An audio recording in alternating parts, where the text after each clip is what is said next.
अब सभी को जय मसीह की। और आज हम पढ़ेंगे मत्ती रचित सुसमाचार उसके 10 अध्याय उसकी 40 आयत से पढ़ेंगे। और आज का हमारा टॉपिक है प्रतिफल यीशु में मिलेगा। तो यहाँ पर लिखा है कि जो तुम्हें ग्रहण करता है वह मुझे ग्रहण करता है, और जो मुझे ग्रहण करता है वह मेरे भेजने वालों को ग्रहण करता है।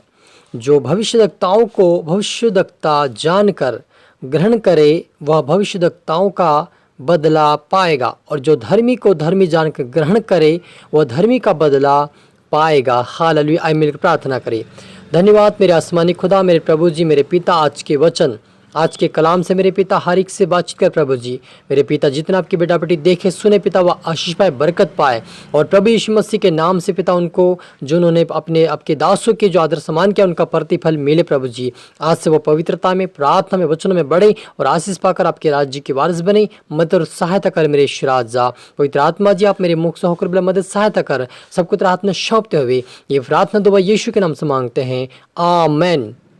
तो मेरा जी जो हमने यहाँ पर पढ़ा मत्ती रचित सुसमाचार उसके 10 अध्याय उसकी 40 आयत से पढ़ा कि जो तुम्हें ग्रहण करता है वह मुझे ग्रहण करता है, और जो मुझे ग्रहण करता है वह मेरे भेजने वालों को ग्रहण करता है। हालेलुया। मेरा जी जो यदि आप परमेश्वर के दास को, चाहे छोटा हो चाहे बड़ा हो, चाहे प्रेरित हो चाहे भविष्यवक्ता हो, चाहे शिक्षक हो चाहे शिक्षा देने वाला हो, हर जो 5 प्रकार की सेवा में हर एक दासों को, यहाँ पर विश्वासी को भी आप ग्रहण करते हैं और उनको आदर सम्मान करते हैं, तो प्रभु कहता है कि वो मुझे ग्रहण करता है। मेरे अजीजों, आपका किसी दास से कोई वाद विवाद या झगड़ा हुआ हो तो आप उसे मिल मिलाप करे, उनको क्षमा करे और अपने घर में ग्रहण करे, क्योंकि यीशु मसीह कहता है कि जो मेरे दास का निरादर करता है वो मेरा निरादर करता है, जो मेरे दास का आदर करता है वो मेरा आदर करता है, जो मेरे दास का निरादर करता है वो उसका निरादर करता है। इसलिए आप और मुझे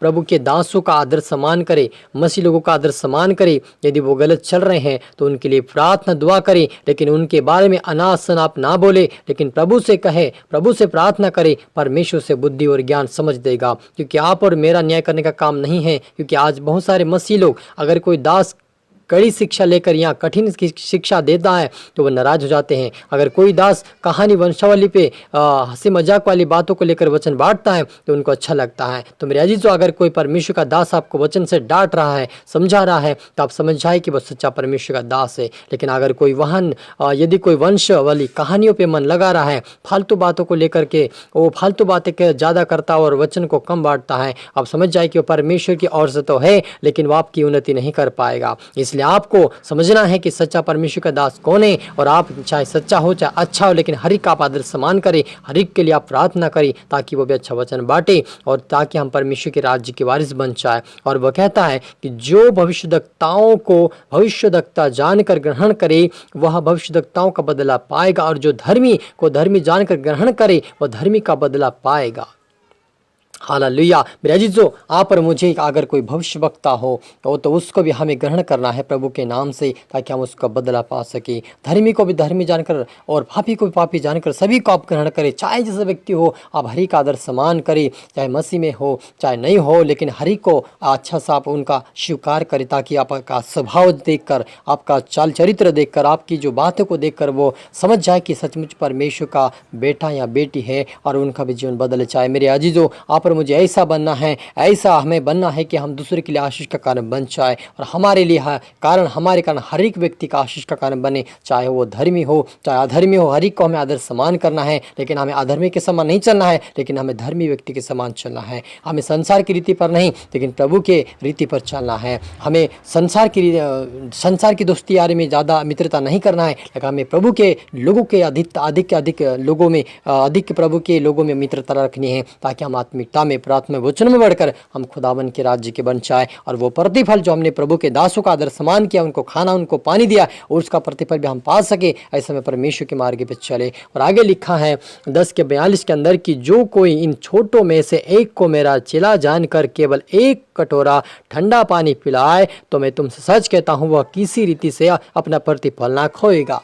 हालेलुया। मेरे जीजो यहाँ पर लिखा कि मेरा चेला जानकर, अब चेला क्या है मेरा जीजो? परमेश्वर का दास, वो दास है, लेकिन चेला कौन है? चेले में सभी विश्वासी भी आ गए हैं। प्रभु यीशु मसीह ने कहा कि तुम जाओ जगत के छोर तक और सुसमाचार सुनाओ और मैं लोगों को चेला बनाओ। यीशु मसीह ने चेला क्यों कहा? ताकि हम हर एक व्यक्ति, चाहे परमेश्वर के दास चाहे विश्वासी, क्या चेले हैं, और यदि हम उनको स्वीकार करेंगे, अपने घर में उनको ग्रहण करेंगे, उनका आदर सम्मान, उनका सत्कार करेंगे, तो हमें प्रतिफल मिलेगा। क्योंकि जैसे अब्राहम ने एक परमेश्वर के 3 स्वर्गदूत जब आए और उन्होंने दूर से देखा और तम्बू से दौड़ा चला गया और कहा कि मैं तुम्हारे लिए पानी लेकर आता हूँ, मैं तुम्हारे एक रोटी टुकड़ा लेकर आता हूँ, तुम यहीं ठहरो, तुम यहीं बैठो, मैं तुम्हारे लिए पैर धोने का पानी भी लेकर आता हूँ।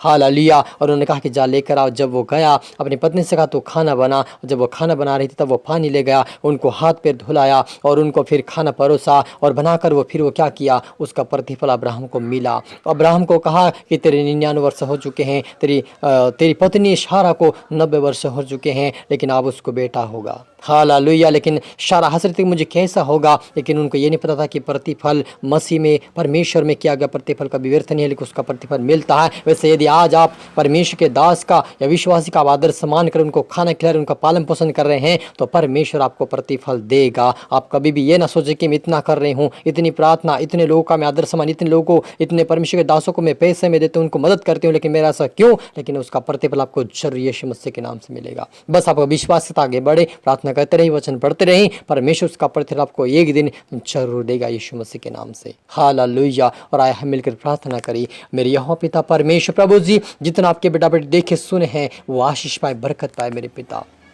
मैं उनके लिए दुआ करता हूँ, हमें यीशु मसीह के नाम से आंसू प्रार्थना में, पवित्रता में, वचन में बढ़ने पाए मेरे पिता। कोई कमी घटी ना रहे पिता। यदि आपके दास का, आपके दासी का, आपके विश्वासी लोगों का पिता, अगर कोई पिता आपके बेटा बेटी आदर सम्मान करे, उनको सत्कार करे, उनका स्वीकार करे पिता, उनको अब आशीष दे मेरे पिता। इनके घरों में आशीष भरपूर बने रहे, इनके परिवार में आशीष भरपूर बने रहे मेरे पिता। ये दूसरे के लिए आशीष कारण बने यीशु मसीह के नाम से मेरे पिता। ये दूसरों को देने वाले बने यीशु मसीह के नाम से मेरे परमेश्वर पिता। मैं हर एक को तेरा आत्मश्रोता पिता, हर एक सा बातें करे, हर एक को प्रतिफल मिले यीशु मसीह के नाम से मेरे पिता। कोई पिता वंचित ना रहे पिता परमेश्वर, लेकिन अगर कोई पिता परमेश्वर बांझ हो, कोई बीमार, कोई समस्या, तो कोई तकलीफ में मेरे पिता, अगर कोई आपके दास का, आपके चेले लोगों का पिता परमेश्वर सत्कार कर रहा, स्वीकार कर रहा, उनका आदर सम्मान कर रहा है, तो उनको आज इनका प्रतिफल यीशु मसीह के नाम से पिता परमेश्वर मिले। बीमारी से, समस्या से बाहर आए पिता, बांझपन से बाहर यीशु मसीह के नाम से इनको हर एक प्रतिफल यीशु के नाम से मिले मेरे पिता। मेरे सहायता मेरे पिता, मेरी को आत्मशब्द मेरे पिता। प्रार्थना सुना, आशीष धन्यवाद पिता परमेश्वर। ये प्रार्थना दुआ यीशु तेरे मीठा मधुर नाम से मांगते हैं, आमेन।